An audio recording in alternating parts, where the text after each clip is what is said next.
Good evening, folks. Good evening, good evening, good evening. How's it? Weird names there. Eat me. Okay, that's weird, yeah.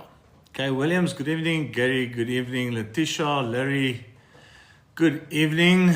Reinhard, good evening. Ants joined. It's not the same ants as last week, that I know for a fact. Anybody that wants to start off with a question, please do. Larry, good evening. Exactly, good evening. And welcome to Wednesday night's Q&A. As per usual, you can ask questions in terms of financial planning. I will try and answer you to the best of my ability. And yeah, that's it. Nothing scripted, nothing planned. So there's nothing that I can start off with. I'm completely reliant on you guys to post a question or a statement, whichever. Mr. Mbusa, Larry, Letitia, good evening, Letitia. TB, good evening to you. Lols, good evening to you. Charlene, good evening to you. Odin, good evening to you.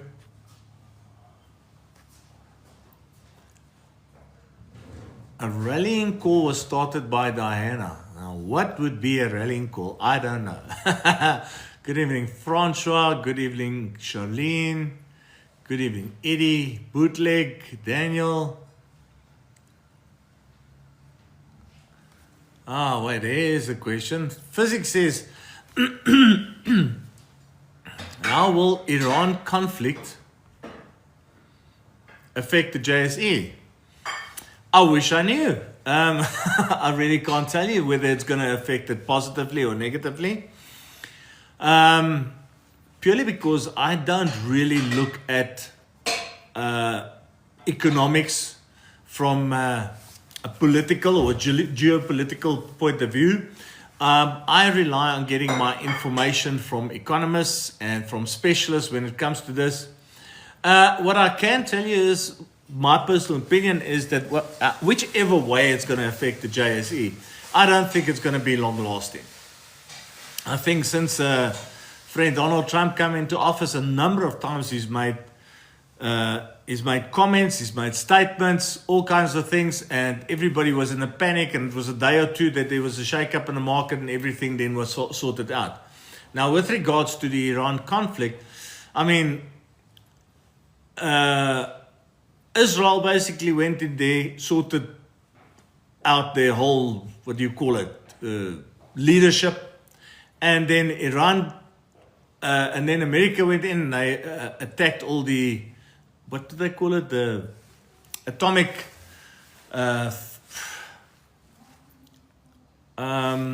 sorry folks, my mind is not with me. But they took out the nuclear weapons. So I cannot see that there's going to be a long out, ongoing conflict in that area. And because of that, I think that everything should, in the short period going into the future, recover pretty well, pretty quickly. Yo, sorry, I battled to get all of that out. I think I've used up all my English for today. That's maybe the problem. That came in, out, en rukke en stote, soos wat hulle sê in Afrikaans. Okay, let's try and see if we can do another one that will actually be better. Or I hope will be better. Jay says, should I pay 150k into my bond or 460 at the end of the year? Jay, that's basically up to you, sir. The way I see it is the quicker your bond is paid off, the quicker you can get the title deed, the quicker you can have that peace of mind that that property is yours, nobody can touch it. If you do put the 150k in, whatever your interest rate is that you're paying, let's say that your bond interest rate is 10.5%, at least you know for certain you are guaranteed that you're saving 10.5% in interest. So that makes it a good investment. So yes, I would say it's a very good idea.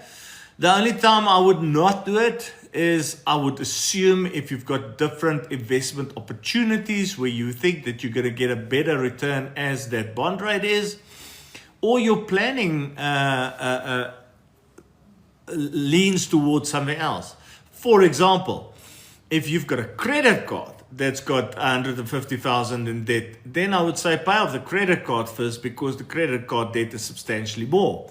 If you've got no other debt except for this bond and you want to create some liquid cash into the future in terms of investment, then maybe unit trust or endowment.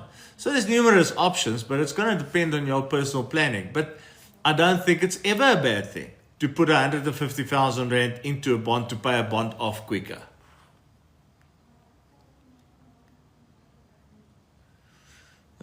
Who's this? Faira says, Jay, pay attention to your most expensive debt. You are correct there. I think I just said it to Jay. But maybe Jay doesn't have any other debt. If he doesn't have any other debt, then the bond is a very good option. Alternatively, a different investment could be of more benefit to him. It's not always the best return that's the best investment. Sometimes it's better to have an investment that's liquid because you need emergency funds, and you're going to get 1 or 2% less growth on it.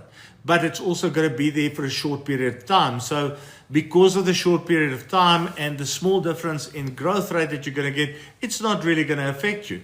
So there's a number of different things that needs to be taken into consideration. With every type of investment anybody wants to do or has to do, it is always determined by what your needs are. Okay? Always determined by what your needs is. And none of us have the same needs, have the same goals, have the same dreams. So just go and do your planning and then decide based on that where you're going to go with it. Sebastian says, hi Corneille, I have 1 million that I want to invest short term for cash flow. I am purchasing a life. I would think that you're saying a life investment here. Oh no, you're purchasing a life annuity and have 2 properties paid up and 3 paid up cars. No debt. Okay, but Sebastian, just one question. You say you've got 1 million that you want to invest short term for cash flow. You're purchasing a life annuity. Okay, I would assume that's with the rest of the money. And you have 2 properties paid up and 3 paid up cars. Okay, Sebastian, so if you've got no debt and you've got this 1 million Rand, you want to invest it short term, the best place to invest it short term is in the bank because it is very liquid, it's very available. You can make use of money market account that will give you a reasonable interest rate, or you can make use of maybe a 7-day or 1 month fixed deposit where you also have quick access to your cash and you've got a decent interest rate. So yes, it's a good place to go and put it. Just remember that the short period of time that you're talking about here depends on how short the period of time is. If that short period of time is 3 months, 6 months, 9 months, a year, bank investments most probably going to be the best. Yes, there's going to be interest. Yes, you're going to pay tax on the interest. But at least you know that you have a safe investment in the sense of, your capital is protected and you have a decent idea of what the growth is that you're going to get. If that short period of time becomes longer and we start talking about 3 years to 5 years, which is also a short period of time in the investment world, but once it gets to that, then it might be better to start looking at something else like a unit trust or endowment or maybe some other alternative type of investments. So I think it very much depends on that 1 million Rand of yours, Sebastian, is how short that period of time is, how much risk you're willing to take, how available do you want the capital, what is the actual intention with that capital. And once you can answer those questions, it would be much easier to say, yes, the bank is the best, or the unit trust is the best, or the endowment, or whatever the case might be. So there we go, Sebastian. Charlene says, does reverse mortgage also apply to South Africa? Charlene, I really don't know. I cannot say that I have actually come across this term reverse mortgage. So I will have to go and read up on it. And once I've read up on it, then I'll be able to tell you whether it applies to South Africa or not. But I cannot say off the cuff. Sorry, Charlene. Then Teresa says, would you recommend an endowment policy as a short-term savings vehicle to buy a house? Okay, Teresa, so once again, we are going to have to talk about how short is short-term. If your short-term endowment that you want to do is 5 years to 10 years, which is a short-term period, and if your personal tax rate is more than 30%, then yes, I would say that the endowment would be a good investment. If you are talking about an investment that has to run for less than 5 years, then I would not necessarily go with the endowment. Then I would start looking at unit trust or even the bank savings accounts, tax-free investments, stuff like that, depending on what you want to accomplish. But once again, when it comes to the short-term investment, it very much depends on how much you want to invest, how much risk you're willing to take, what your end goal is in terms of capital, how much you invest versus what you're going to get out. So I don't know if I'm giving you the answer that you want, Teresa. Investments is always very reliant on the time period and the amount of risk that one is willing to take. Those two factors are most probably the two biggest factors that determine what type of investment one should do, what type of portfolios you should use, etc., etc. Gwen, please help. Which fees are fair between Sanlam work or to take early retirement? You are 56. Is it? Oh, sorry. Hang on a second. Which fees are fair between Sanlam linked investment and Allan Gray? Please help. Which fees are fair between Sanlam linked investment and Allan Gray? Queen, I'm not sure what you mean with regards to this question, because you're talking about two different insurance companies or investment houses, and the fees that they charge is basically the same in terms of they can both charge portfolio fees, they can both take admin fees, they can both take management fees, they can both pay fees to the advisor for the advice that he's giving. Those fees will differ between the two companies and the different portfolios that you take. So I can't tell you which is fair or not fair. These companies are limited by legislation in terms of these fees as to what they can charge and what they cannot charge. So unless we have the two products right next to each other with the portfolios that you will be investing in, I can't really say to you this is fair and this is not fair. I think at the end of the day, the companies are all pretty fair in terms of what they charge, because like I say, it is legislated. It is just that some companies charge more on the management fee and others charge more on the admin fee, and it's just how they structure their own products. The only other fee that one can argue whether it's fair or not would be the advisor fee. And there I would say the advisor fee is justifiable by how good you believe your advisor is, how good you believe the advice is, and whatever that advisor wants to ask you as a fee, whether you believe that that fee is justifiable or not. But only you can determine that. I hope I've answered you to a certain extent there, Queen. So, is it wise to volunteer to be retrenched at work or take early retirement? You are 56 years old. So, I don't think it is ever wise to volunteer to be retrenched. And I also don't think that it's ever wise to take early retirement if you are 56. Honestly. The fact of the matter is, let's say you are 56 years old and you're going to take retrenchment or early retirement, okay? And you've got 2 million rand to do that with, and you don't get work again. With men's life expectancy that's almost 80, it means that you have to make provision with your money for 25 years. Okay, so you get retrenched or you volunteer for retrenchment, or you take early retirement, and let's say you've got 2 million rand, that 2 million rand must work to give you an income for the next 25 years. Now, if you did not take the early retirement or the early retrenchment, and you work until the age of 60 or 65, what happens now? Now, your 2 million gets a chance to grow, so now it can become 3 million or 4 million over that time period. Over and above that, your pension does not have to last you for 25 years. It now has to last you for 15 or 20 years. So you've got a lot more capital, bigger income, shorter period of time, much easier to be financially stable and financially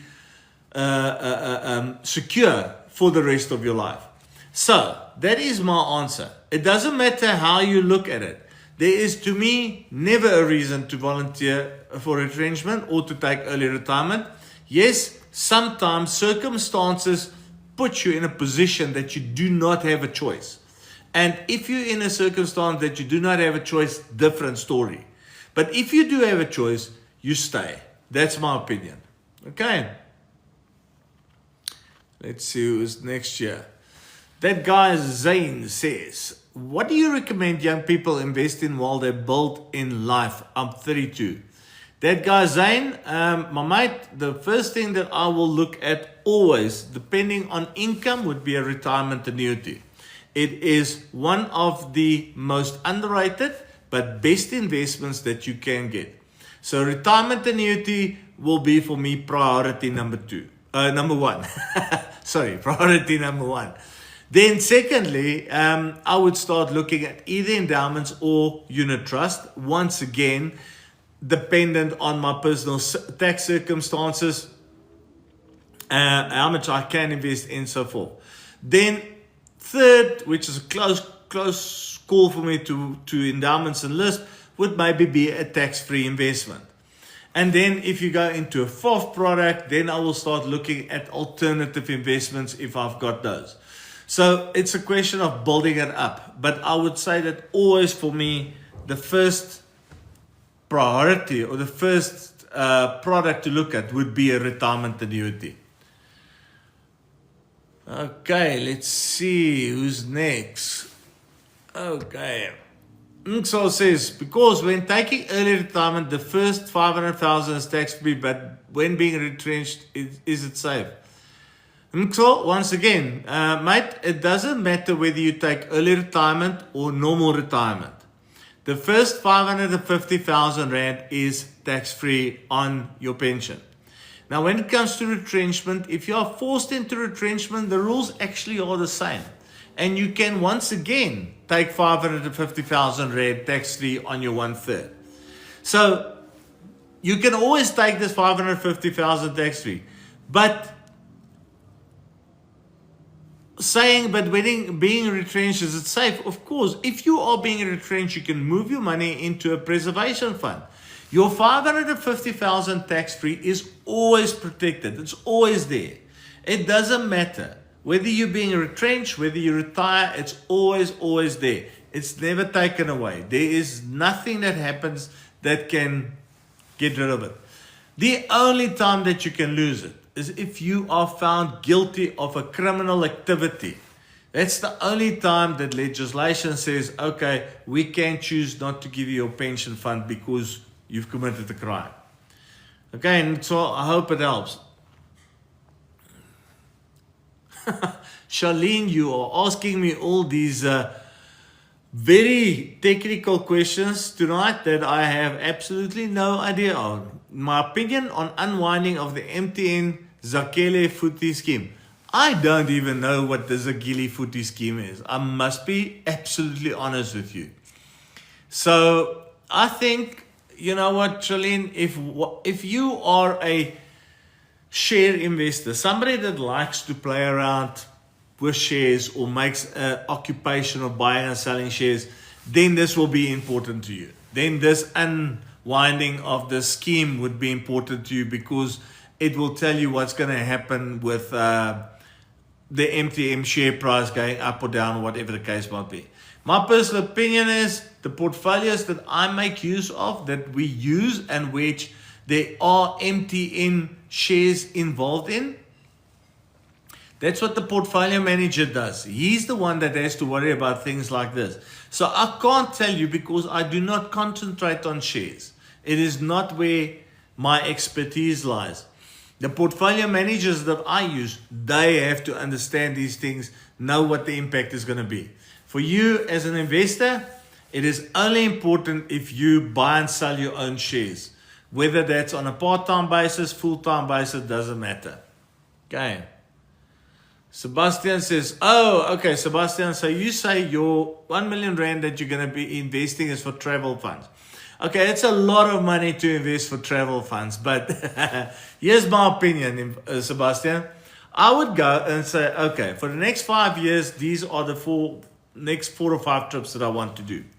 And I will now go and do a bit of a cost estimation. And then I will try and determine how much the next 5 years worth of travels is going to cost me. And if I know that the next 5 years worth of travel is going to cost me 300,000 Rand, I'll take that 300,000, I put that in the bank. I know that I'm going to earn interest on that, but I won't be taxed on that, and I can go and do all my travels that I want. The additional 700,000 Rand, that I would go and put into a different investment, which is more tax friendly to me. And that's what I will do then with my 1 million Rand.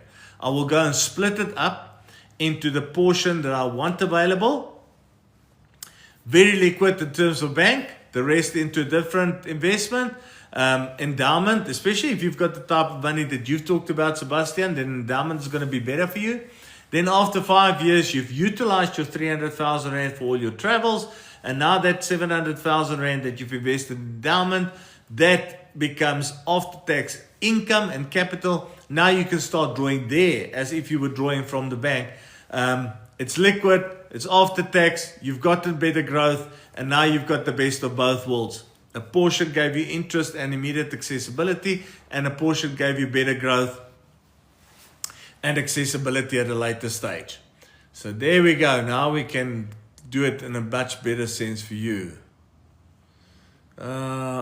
Who's next here? I keep on jumping past somebody. There we go. Terence. I have 200K that what will you recommend for me in terms of investing this? Terence, I cannot tell you. I have told many people this. I cannot give you advice on a question just like this. What will I do with X amount of money? Because Terence, your circumstances differ from mine. I don't know how much assets you have. I don't know how much debt you have. I don't know what your income is.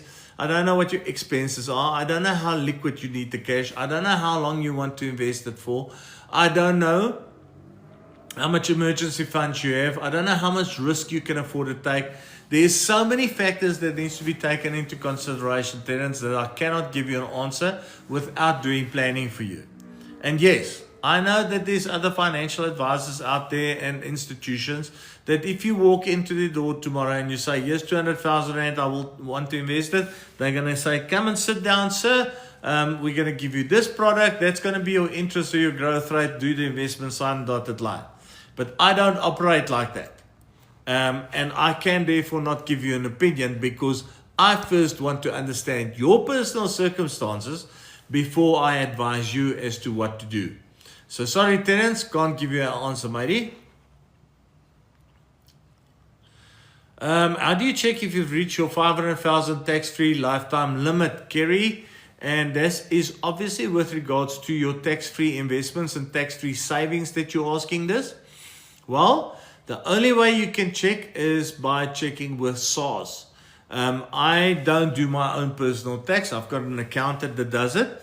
But what I can understand is that both on your e-filing and other ways of submitting tax returns to SARS, I understand that you can actually find on their site record keeping of how much your tax-free investments has been up to date. Because remember, whichever bank or investment institution you have a tax-free plan with, they have to submit a document to SARS at the end of every year to say, Kerry has invested 10,000 Rand or 20,000 Rand or 36,000 Rand. And SARS then keeps track of that. They add on every year as the certificates come in, they add on. So you check with SARS and that's where you will see how close you are to reaching your lifetime limit. Okay, just cacao. Hey sir, how do I start investing? The smallest investment I can make.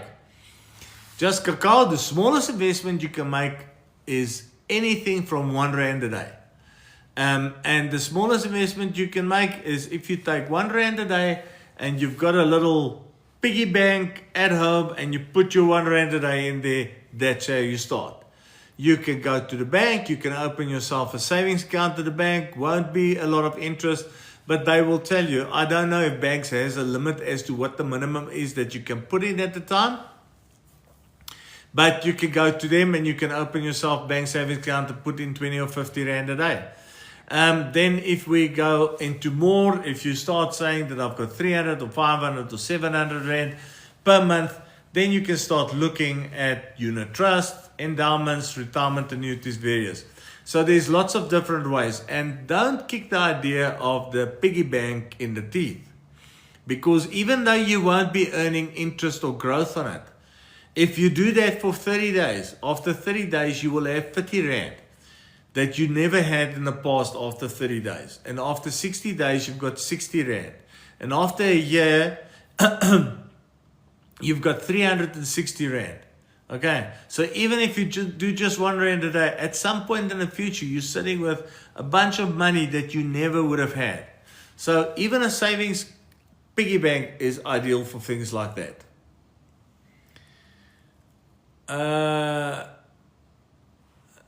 Okay, so just Kaka, you asked about the smallest investment. Then the guy Zain said that's a good question. I hope he's talking about that. Okay, Terence, I've answered you with regards to your 200,000. I think you can see that on your ITSA on Salisbury. There we go. Okay, Fayad and Kerry, you're talking about the same that is it this that just asked about the 500,000 Rand? Kerry just asked about 500,000 Rand. Yes, it is to be checked with SARS and on their site. They'll be able to give you an answer. Let's see. I hope I'm not skipping anybody. So far it looks okay. If this thing will just stop jumping up and down as I'm scrolling. Okay.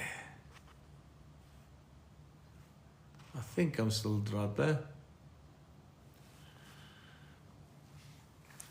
Desi says, the problem with an RA is you can never access the money before you retire. I know, Desi. And that's the beauty about a retirement annuity. When you save for retirement, the intention is I'm saving for retirement, Desi. So I don't want you to touch your money. The intention is to leave it there and not touch it. Because this is the problem, Desi. Retirement annuities you can't touch, okay? But pension and provident fund you can. Do you know how often I sit with people in my office that worked for a company that had a pension or provident fund, then resigned to go to a different company, and instead of saving that money, they withdrew it. And then they would go and use it to buy a new car, they will pay off their house, they will call some other emergency, there's always some other disaster, and they use the money for that. And then when they come and talk to me at some point in the future about their retirement, then suddenly they find out, I don't have enough, I can't go into retirement. It's because they used their pension and provident funds in the past. So Desi, that's why it is good to have a retirement annuity. It's a forced saving mechanism that you cannot access, so that you can be sure that when you get to retirement that you've actually got retirement capital. So there is no problem there, Desi. As a matter of fact, I will beat you over the head with a piece of stick if I can to make you take a retirement annuity and have that forced savings for retirement. It's the best thing you can do. And then we don't even talk about the tax rebates that you get and how the returns on investment is and. So Desi, you might not want to agree with me, but it is the best. It's one of the best reasons to have a retirement annuity is the fact that you cannot touch it until you get to retirement.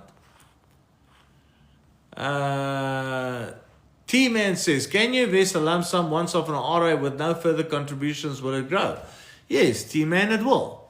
The intention with regards to investing into a retirement annuity is to get retirement capital for retirement, to get the rebates and make use of the tax rebates that you can get, to get the growth of taking the rebates and reinvesting it. So for me, there's a golden rule. You don't invest more than 27.5% or a maximum of 350,000 if it's allowed on your salary into a retirement annuity per year. And if you're going to do it in the form of lump sums, even better. Because remember, if you've got to put 120,000 Rand in as a lump sum and you put it in January, then that 120,000 Rand has 12 months to grow until December. But if you don't do 120,000 lump sum and you do 10,000 Rand a month, the first 10,000 you put in has 12 months to grow. The second 10,000 has 11 months to grow. The third 10,000 has 10 months to grow. The fourth 10,000, 9 months to grow. And so you carry on. So it's always better. It's always going to be more beneficial to put in a lump sum because you will get faster and better growth than when you compare that to a monthly investment.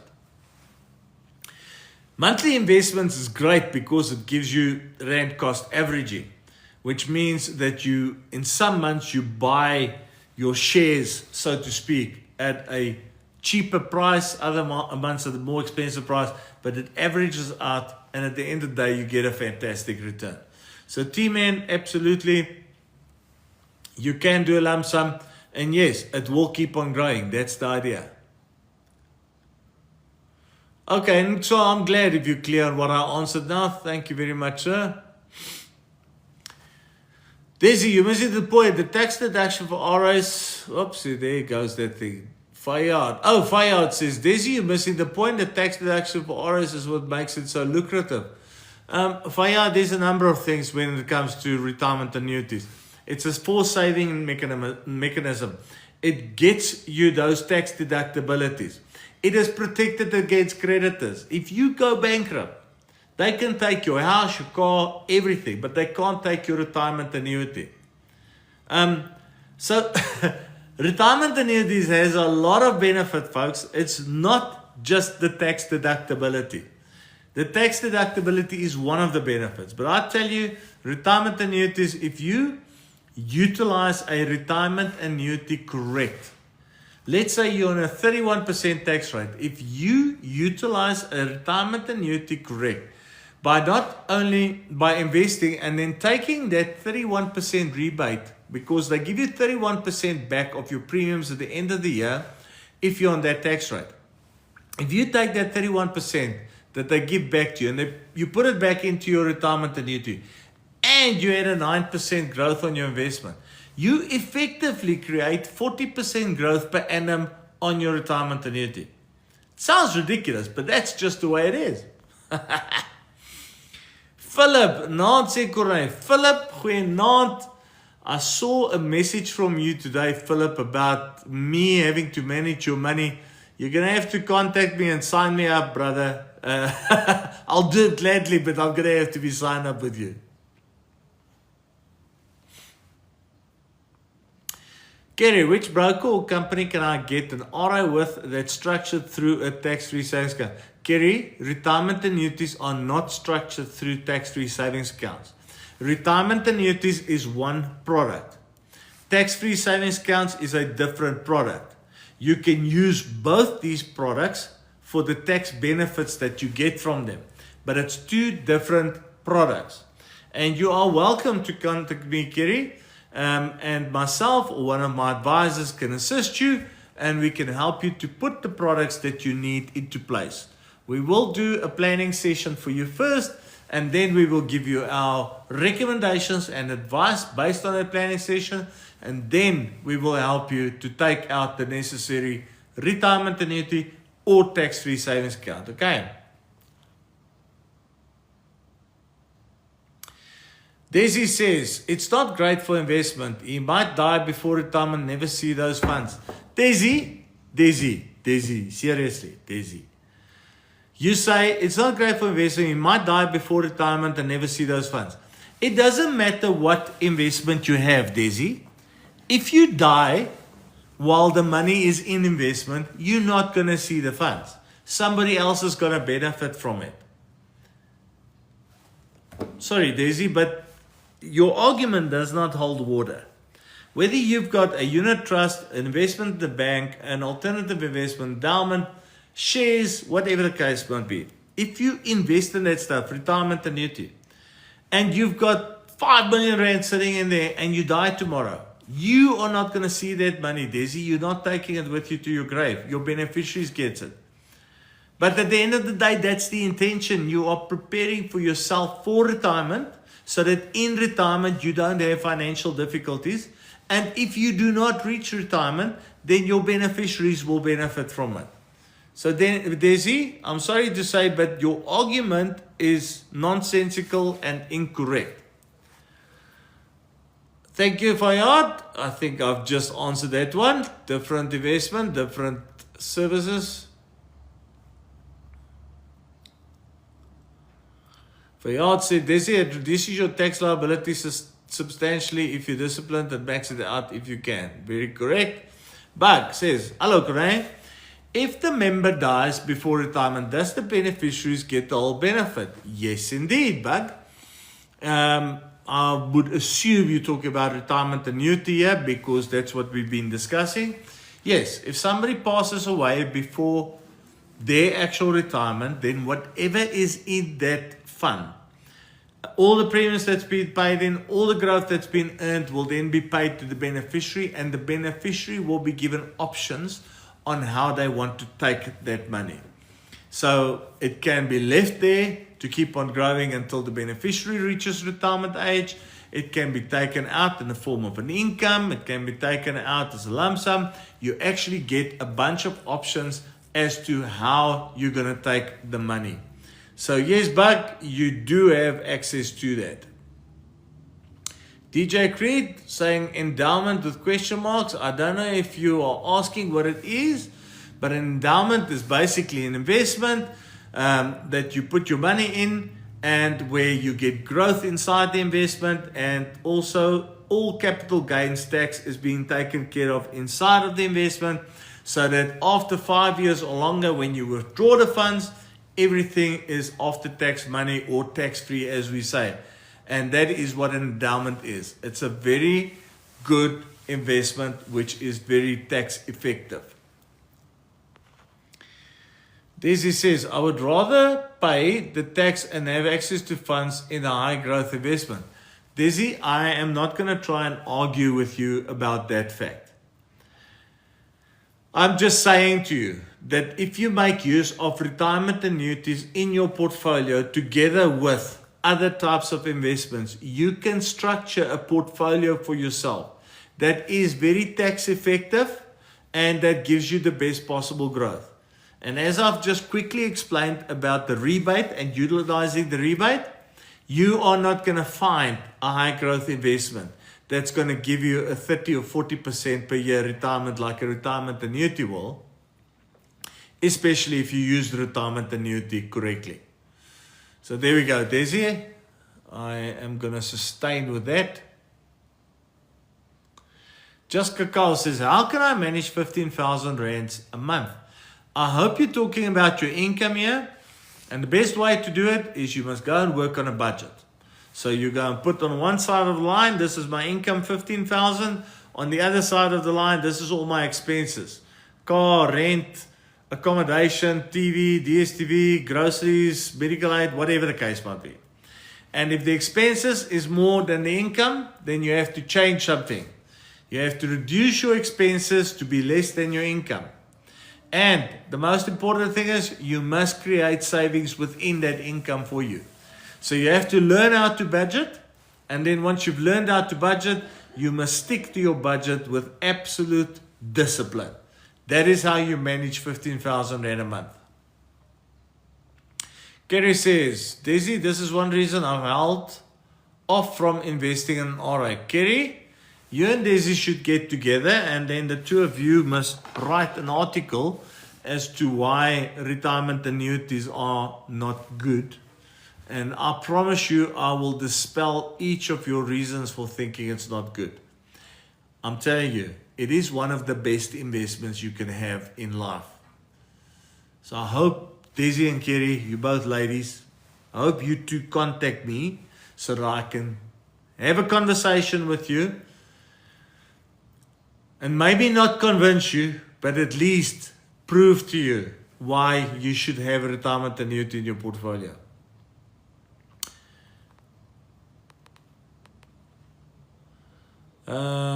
What's next? Desi, if you're missing out, sir, on tax-free growth and tax deductions.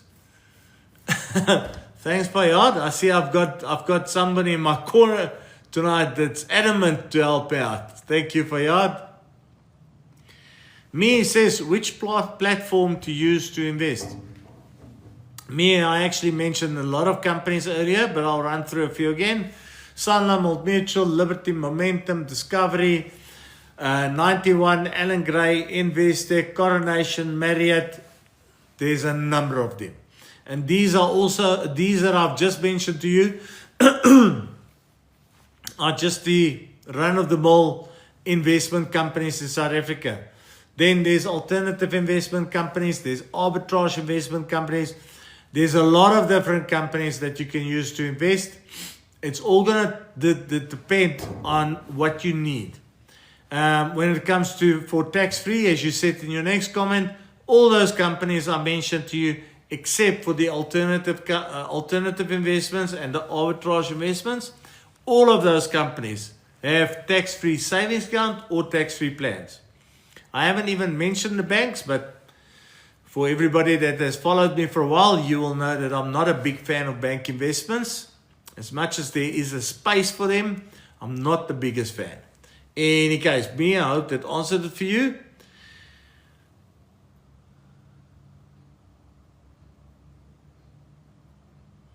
Desi, your comment, yeah, Desi, I'm getting angry with you, Desi. Maybe you're saying, yeah, maybe, but if I would rather have access than have funds locked away, might not live long. Why do we live with this absolute negative attitude in South Africa? I might not live long. You know that it doesn't matter how old you are now. If you do the right things, if you look after your wealth, your health, your psyche, your spiritual, if you look after yourself, there is absolutely no reason that you shouldn't live until a right old age of 80 or 90. If you just make sure that you eat reasonably well in terms of healthy, if you do some good exercises, man, there is no reason for anybody to think that they might not live long. So please, stop with this negative outlook on life. I know you put a smiley face there, but you know what? I find that when people say things like this, they actually believe it. Stop believing that. Believe in the positive. There's so much to live for. Go for it. Okay, get off your high horse, Kunai. Dragon 5. Nish, if I take early retirement 60, will I get all my monies? No, Dragon, you will not. We've spoken about this many a times. There is no such a thing really as early retirement. You can retire from the age of 55, but you cannot take all your money. You can take 1/3 cash and you can take 2/3 as monthly income. The only time that you can take all your money at retirement is if the funds that you have in your retirement product is less than 247,000 Rand. Okay. That's the only time that you can withdraw all your retirement money. If you resign, if you go through a resignation and you decide to withdraw the money from your pension or provident fund, that you can do, but then you get taxed heavily. Okay. So on a retirement annuity specifically, when you get to 55 or older, you want to withdraw the money, you can only withdraw if the full fund value is less than 247,000. Okay, Dragon, don't even think about it, right? Eugene says, I started on both an RA and a tax-free savings account, opting to max out 27.5% RA contributions and put tax return on the tax-free savings account. Gene, I don't think that is the worst idea in the world. I mean, your retirement annuity contributions, you've already paid your tax on. Now you get your tax rebate. You can take now that money and put it into a tax-free savings account, which would have been income out of your own pocket in any case. So yeah, I cannot see that that is at all a bad idea. It's not as if you're going to score more tax savings.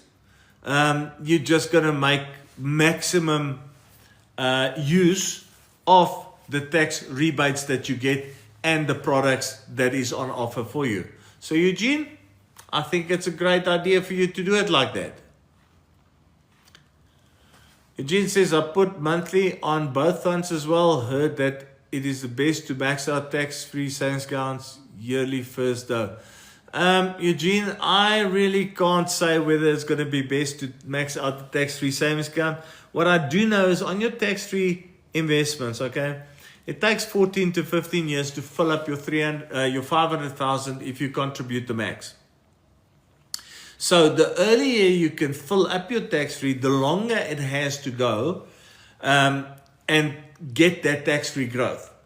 So for the person that say starts at the age of 20 with the tax-free investment, fills it up by the age of 35 and only going to use it when they're 60, they've got a lot of years that money can really grow and benefit from the tax-free growth that you're going to find in it. So from that point of view, maybe yes, it is good. But I think at the end of the day, if you take 50% of the money and put it into tax-free and 50% to RA, in terms of the benefits, because remember the RA, you get those tax rebates, which is substantial. I think if we go and do that little sum, we're going to find it's like 6 of the one, half a dozen of the other. But let me not say that is the way it is, because I have not actually done this little exercise. As a matter of fact, I'm going to have to find one of my colleagues that are very smart when it comes to the numbers and ask them to do it. Oh, sorry, Eugene. Now I see your question. Which is best? I don't know, Eugene. I just think that if you're doing one or both, irrespective of how you do it, it's a good thing that you're doing it, Eugene. That's basically what I'm trying to tell you. Nish says, I'm 58, can I take an RA now? Yes, Dragon5 says, I'm 58, can I take an RA now? Yes, you can indeed. You can take an RA out at any age, basically, and you can keep on paying it and retire from your retirement annuity also at whatever age. There is no limitations.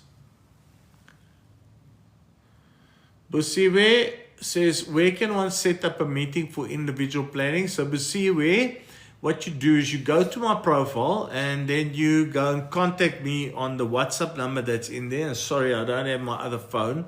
Can't remember it out of my head.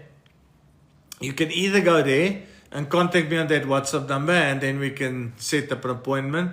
Or you can send me an email on talktous@heptagonc.com, and then we will come back to you.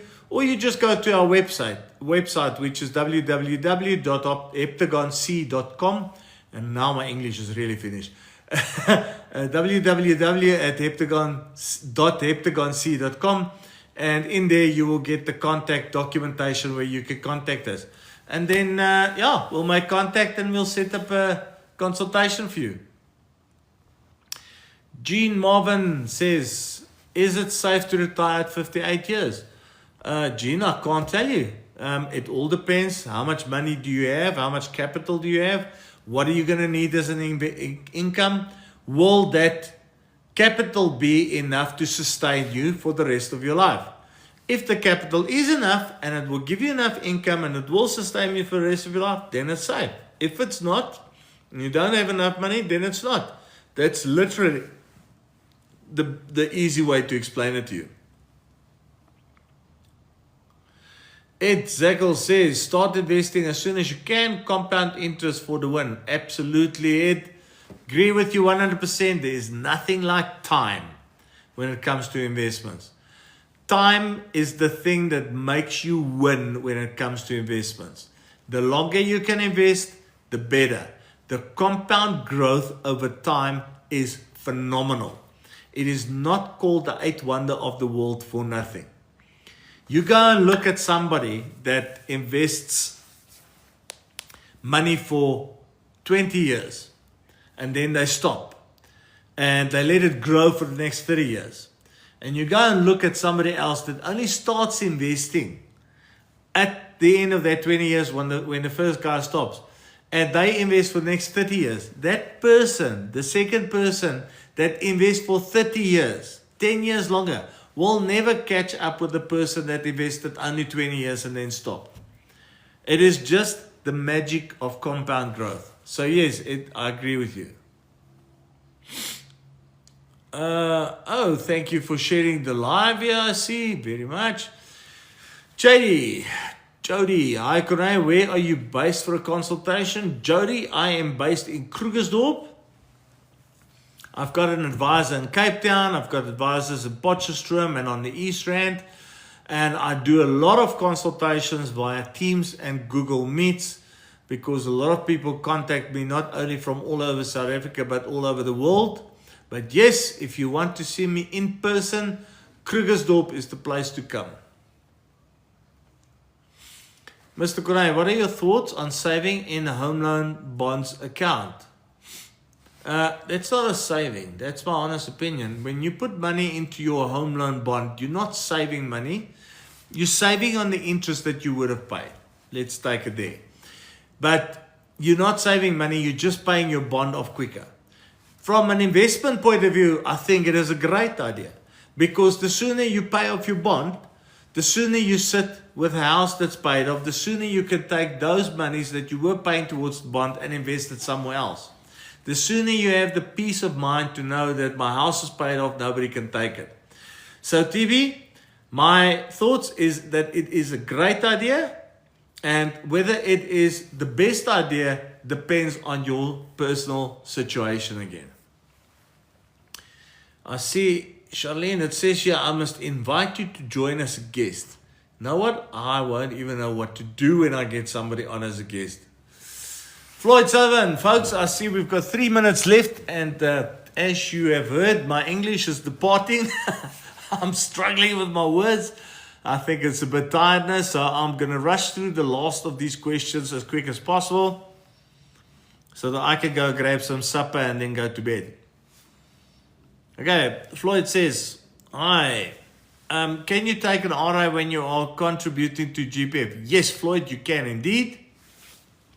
Your contributions to the GPF is approximately 15%, 7.5% by you, 7.5% by your employer.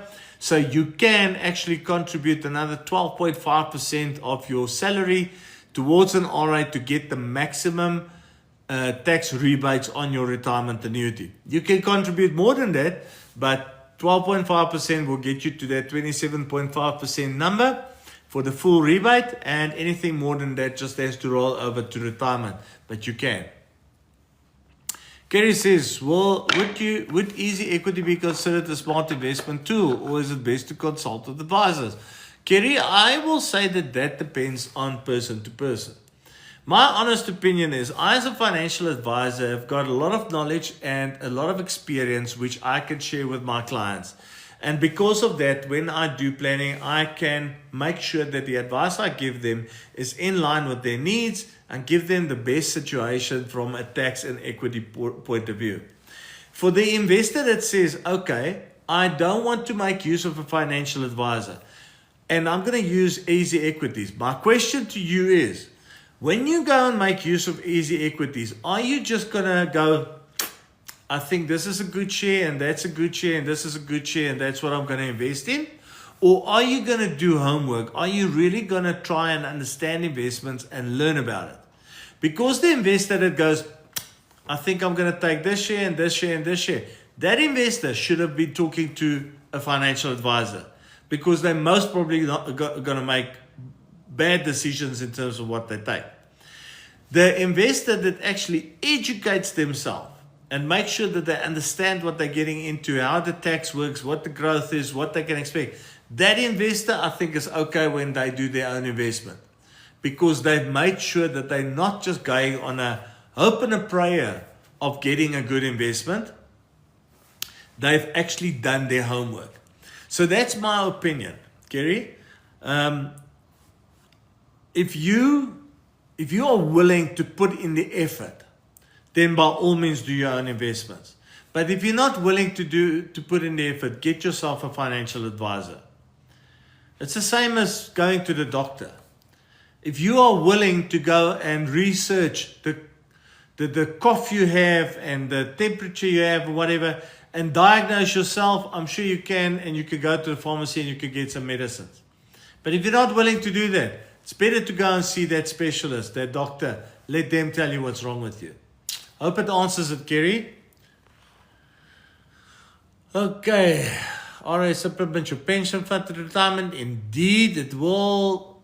Can you top up an existing RA with a lump sum?